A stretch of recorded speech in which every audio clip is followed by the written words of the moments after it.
Today, let us examine and let us verify the various answers given by different human beings.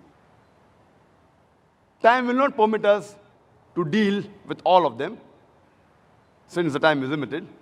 I will pick up the more famous and the more important answers given by different human beings.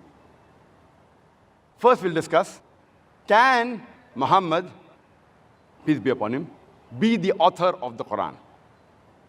Whether consciously, subconsciously, or unconsciously.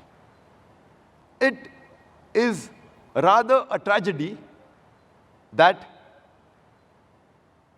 a person disagrees when a person disclaims that he is not responsible for any great work, whether literary or whether scientific.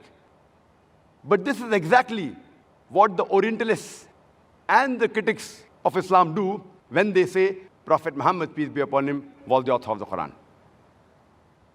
Never ever has the Prophet ever claimed that he was the author of the Quran. Not even a single word of the Quran. He never claimed it. Yet, when he disclaimed that he was not the author, and the Quran happens to be a masterpiece in the work of Arabic, so why will a person disclaim the responsibility of a work which is a masterpiece? Why should he lie? And we know from history, from his youth till the day he claimed prophethood at the age of 40 years, never has a single lie reported to have been said by Muhammad, peace be upon him. History never reports a single lie. And before he claimed prophethood, he was known for his truthfulness, his honesty, and chastity, and he was given the title Al-Amin, the trustworthy, by friends and foes alike. And there are several examples. Even those people, after the Prophet claimed prophethood, and they said that he was lying, yet his enemies, his foes, they kept their valuables with the Prophet for safety.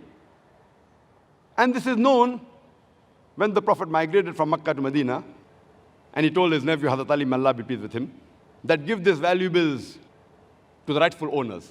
Even his foes, even after they said he lied, yet they trusted him and kept the valuables with him. Why?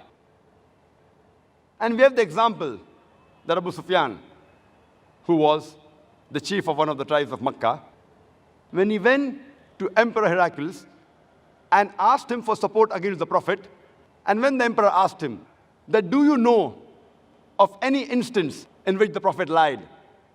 Or has he done any injustice?